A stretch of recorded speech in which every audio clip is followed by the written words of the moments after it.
What is going on, everyone, and welcome back to the channel. I hope you're all doing well. Now, today I've got for you an unbelievably shocking story, a real life Reddit story that takes place over an entire decade. It involves a shooting, multiple police cases, and new updates on TikTok from one of the people involved. Without further ado, let's get straight into this one. I hope you enjoy it. I shot my stalker tonight. Okay, so this was originally posted on September 24th, 2014, so almost 10 years ago. It's actually so old that the original Reddit post is long gone now, and this has all been recovered with Wayback Machine. The original title was, "Anyone Had Success with Private Investigators." For the past 6 months, I have been relentlessly stalked and had threats against my life made from someone I dated for a month. It started with phone calls, upwards of 45 to 50 a day, 50-page text messages, and him showing up outside of my house at 5 AM. When I wouldn't comply or feed the negative attention, I began to receive threats, claims that he would murder me and get away with it. All he'd have to do is flee the country, telling me he shouldn't have to force me to be his friend or give him another chance, or else. Every time I blocked his number from contacting mine, he would then call me from different ones, try and pretend to be other people, or have his friends or sometimes even random strangers he'd ask on the street. I once scared an unsuspecting guy half to death after informing him that the person who had just told him to call me was actually stalking me, and I sent him proof. He ended up calling the police on him. He fled, of course. After about 2 months of that, I was evicted from my apartment building due to my neighbours no longer feeling safe because of his looming presence. That is awful. So you were the one evicted? That is insane. I then applied for and was granted a TPO, a temporary protective order. A few days afterwards, I received a picture message of the note the Sheriff Civil had left on the door of my stalker's then residence, with a message taunting me, saying, "What you're trying to do is stupid, and a restraining order is just a piece of paper." So ultimately, he just ended up avoiding the process server, and simple as that, I was not being protected at all. May 31st of this year, I relocated. This did not deter my stalker. He vowed to find wherever I moved to and threatened that if he couldn't find me, he'd be able to find my family, and then proceeded to send me a map of my mother's home whom he'd never met. I received a message from a woman claiming to be my former landlord, letting me know that I owed a balance on my account, and to avoid late fees, I needed to pay the amount, which I could do with the link provided in the message. Well, it turns out it was my stalker pretending to be a woman, and the link turned out to be a tool used to grab the user's IP address when clicked. Upon this discovery, I changed my phone number and began to systematically dismantle any trace of an online presence I once had. This action only seemed to anger him, and before deleting the profiles outright, I would attempt to block him from contacting me. Each and every time I blocked one, he simply created a new one and proceeded to contact me as if nothing had happened. 12 different Reddit accounts, 9 Tumblrs, 10 different Instagrams, 3 meetup accounts, 4 Facebooks, with which he changed his location to that of my hometown and proceeded to add nearly everyone from my graduating class in high school, and even 3 Duolingo accounts and MySpace. Yes, MySpace. I then received an empty package from him addressed to my former residence with the declaration, "Address correction requested, do not forward." I'm assuming he thought that the post office would adhere to his request and return the package to him with my new corrected address on it. Mid-July, he created a profile using my photos and likeness to threaten my family. When I didn't respond, he proceeded to post semi-nude pictures of me on the profile in an attempt to blackmail me into speaking with him. I did not, and I contacted Twitter to report the account and have it removed, which they eventually did.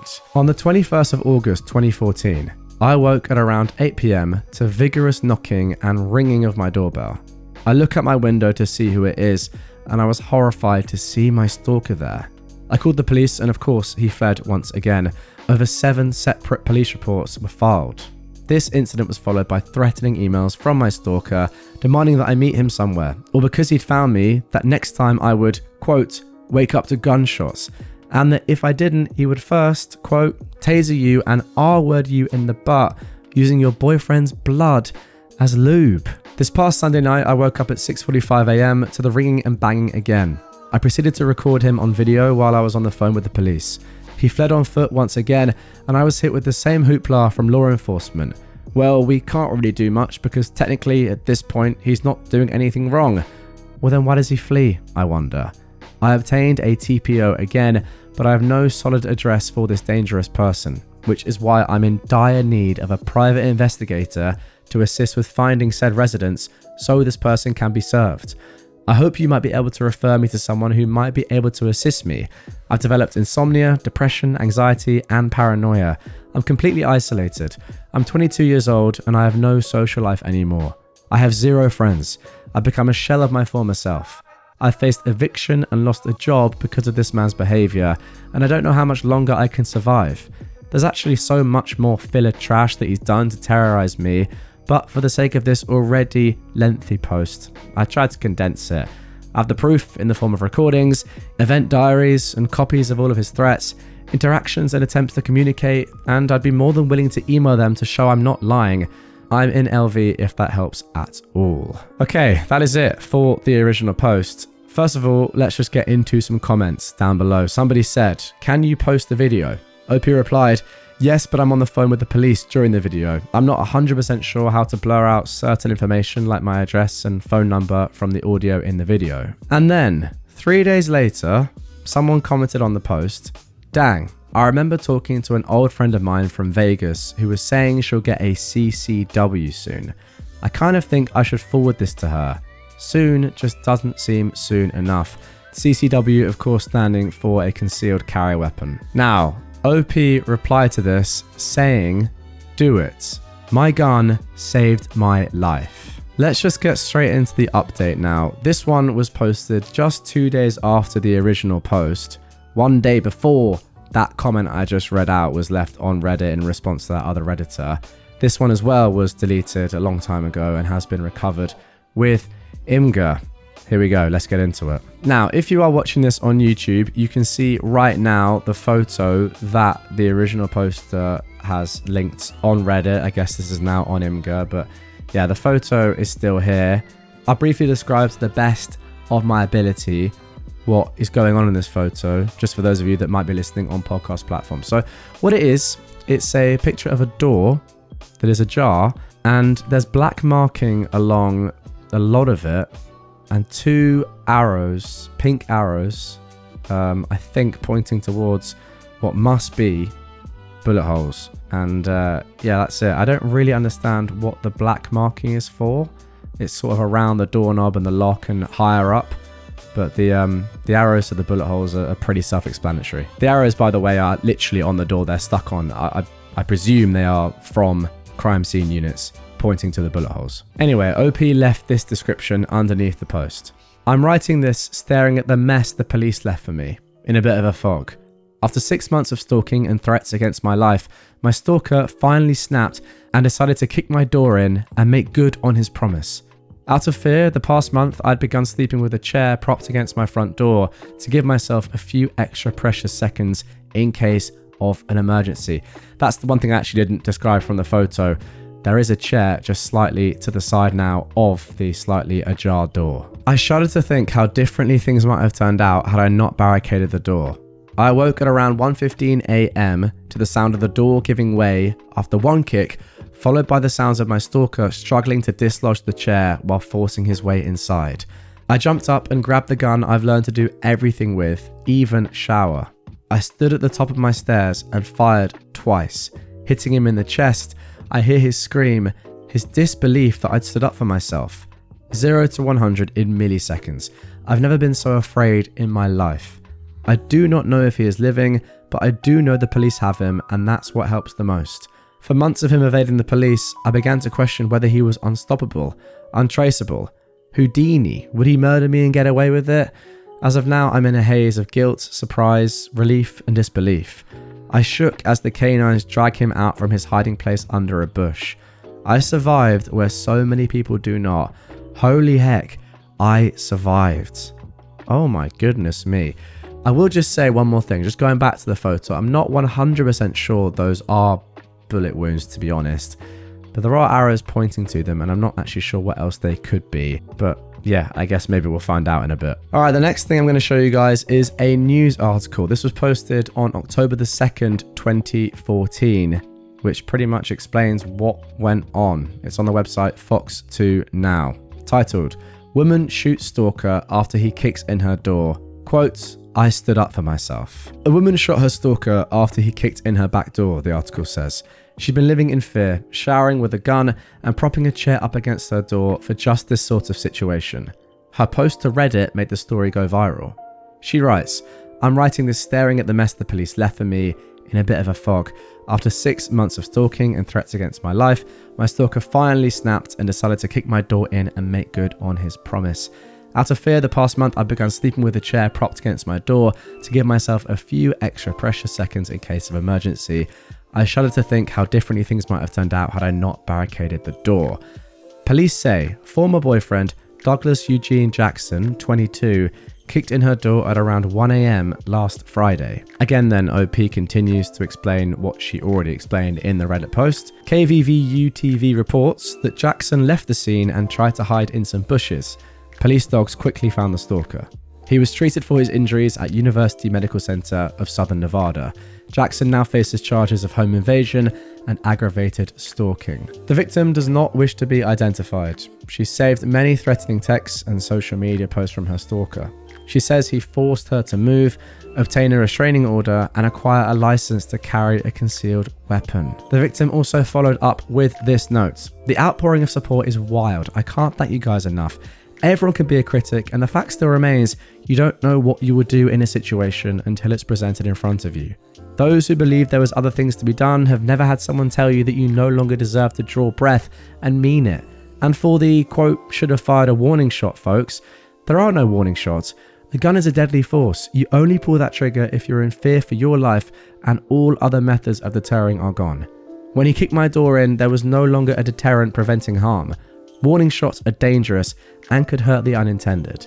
This is not a Wild West movie. That's what responsible gun ownership is." Now, moving on to 2020, 6 years later now. This isn't the biggest update of this entire story, but I think it is worth saying before I get into my own thoughts, before we get on to the major update that is coming in this one. This is an update on the entire case from an article posted in 2020 on mynews4.com. And I'll put up the photo of this man on screen because, I mean, you can just tell from his face, from his expression. It's a mugshot, but he just looks completely and utterly just, yeah, to be honest, quite terrifying. But the title of this one is Nevada Man Gets 15 Years in Prison for Stalking Woman. A Nevada man has been sentenced to 15 years in prison after pleading guilty to stalking a female acquaintance while on parole for a similar crime that happened in Las Vegas. The Washoe County District Attorney's Office in Reno announced the sentence for 28-year-old Douglas Eugene Jackson on Friday. Jackson was arrested in Florence, Arizona in January and pleaded guilty to the aggravated stalking charge in July. According to prosecutors, an investigation by the Sparks Police Department determined that Jackson had sent numerous threatening text messages to a woman over several months in 2019. The texts included threats against the woman's dog and property. He also called the woman's family and friends in an effort to get information about her. Remember guys, this is a completely different woman now, years on from 2014, the woman we've been reading all about, the woman who originally posted on Reddit. The article says, at the time of the threats, Jackson was on parole for stalking a former girlfriend in Las Vegas. That is our original poster. That woman ended up shooting him at her home. According to the district attorney's office, prosecutor Travis Lucia sought a maximum sentence because of the terrifying nature of Jackson's conduct, which came after only a month on parole for the previous crime. Jackson was living in Washoe County at the time of the threats, but had no steady address. Okay, so just going to take a quick breather for now and give my personal thoughts on what we've seen so far. But before we do that, I want to just give you a little teaser as to what's to come here. In 2023, we got the main update to this post, in which a woman on TikTok claimed to be the original poster from 2014, claimed to be this woman, and she made a series of TikToks about her experience, going into it in a little bit more detail. Now, we're not entirely sure if this woman is the same woman, but she is at least claiming to be this woman, but we can discuss that a little bit later on. For now, I want to get your thoughts. Pretty much get in the comments down below. Do you think, first of all, the OP was right to shoot her stalker? I think, to be honest, the consensus there is probably going to be pretty conclusive. But secondly, I want to hear your thoughts about the police involvement in all of this. I just surely am thinking that there could have been more done before it got to this moment in time where someone, well, was very lucky not to be killed. I mean, could easily have been killed. Like, were there not massive warning signs before this that this was obviously going to happen? Is it enough just to put a temporary protective order in place? Does someone have to have an address for that to happen? Just seems insane. I mean, we can see from the event that happened later on, where I just read that article 6 years later, that this guy is just doing this on purpose. He doesn't have an address, therefore he can't be tied down to you know, any individual location. He can go where he wants. He's pretty untraceable, to be fair. And importantly, these papers can't be served to him because he doesn't have an address. It doesn't make any sense to me. I feel like surely he was doing multiple illegal things before that the police definitely should have got involved with. And you know, off the back of seeing that Netflix documentary, kind of docu-story about a similar sort of case, again, I just feel like police can get involved earlier in these sort of things and get it sorted earlier before it leads to stuff like this. But yeah, those are my thoughts. Let me know in the comments down below what you think. For now, let's get into the new stuff from this post, the reason why it's popped up once again on Reddit. But yeah, what this is a series of TikToks made by this woman. I'm not going to play them, but I am going to narrate what she says in them. And I'll put her face on screen now so you can see what she looks like and the format of the TikToks. Okay, so what I'm going to read out now is an article by Unilad, who have pretty much collated the TikToks, and yeah, they've included some quotes so we can get to know and understand what this woman was saying about her experience. Deja Washington was 22 years old when she agreed to go on a date with a man. After the second date, she decided she, quotes, wasn't really feeling it and told him. In a post to TikTok, she's since revealed how just 3 weeks of knowing the man turned into her being stalked for a whopping 7 months.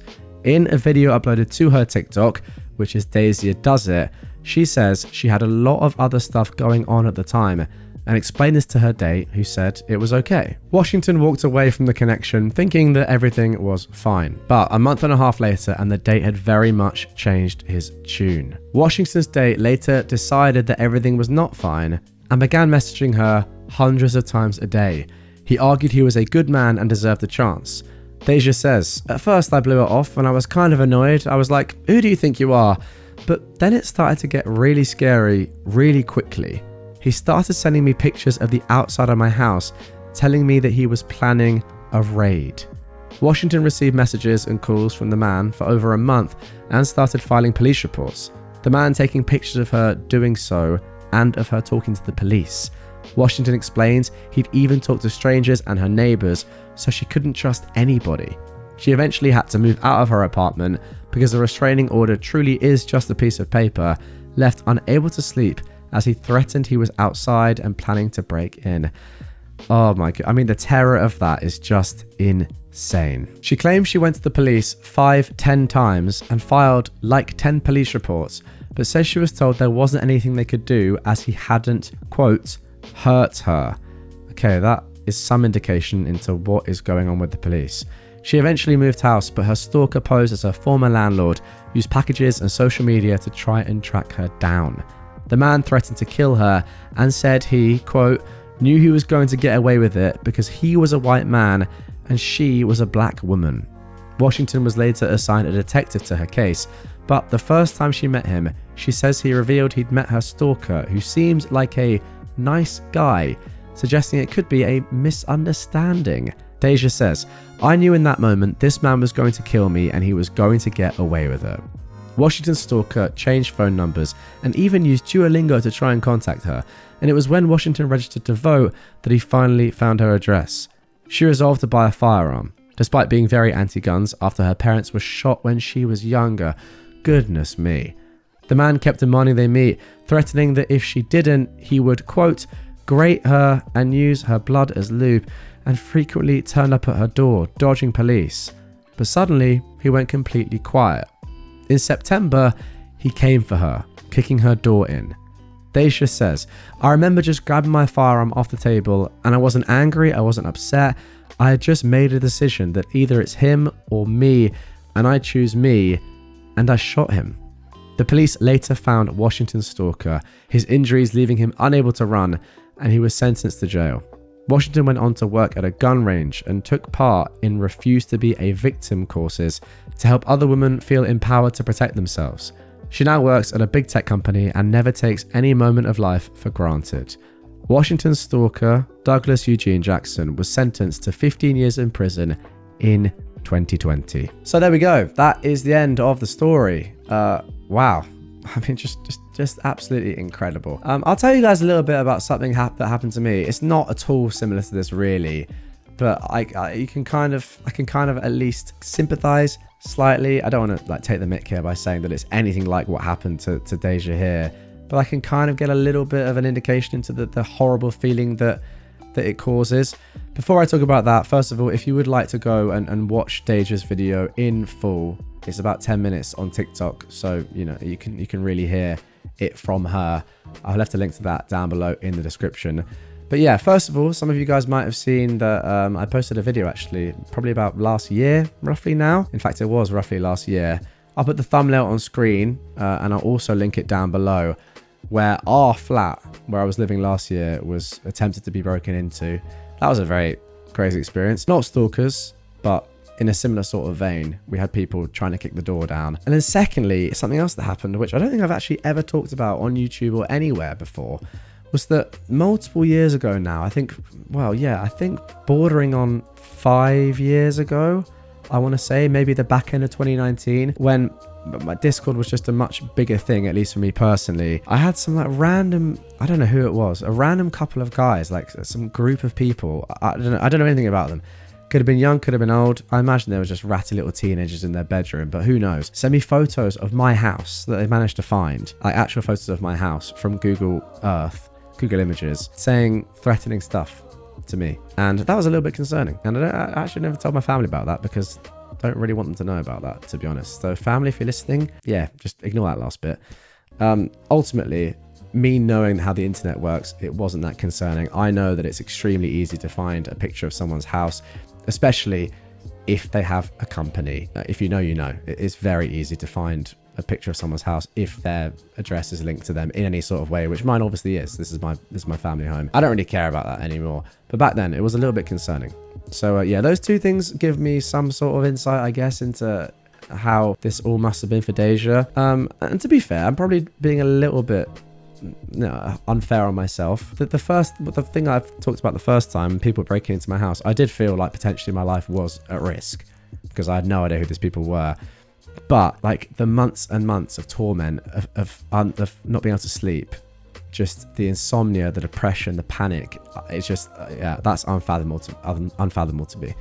So yeah, if any of you have ever been in a situation like that, I mean, by all means, get your comments in down below. I'm sure that people will give you a lot of support in the comments. But yeah, let people know, you know, some advice, how you dealt with it. Maybe you're still going through it now. If you are, again, use the comment section as a help, advice, therapy sort of area, and I'll have a look through and see what you guys are saying. But yeah, truly a terrible situation. I think, to be honest, the outcome was a good one in the end. I mean, no one wants to see somebody get shot, but if it's a person like this and then they get put to prison for 15 years, that has to be a good thing. I don't know, just looking at his eyes, I can't help but think that in 15 years he's going to come out and do something very, very similar. But yeah, there we go. That's going to do it for this one. A hell of a story. I really like these ones, despite the fact that the content is mental. The ones that are real, you know, Reddit story in real life. And yeah, the fact that 9 years on from this woman, Deja, has created some TikToks about the event, giving us more information, is crazy. But that is going to do it for this one. Hope you guys enjoyed. Make sure you're subscribed to the channel for more like this.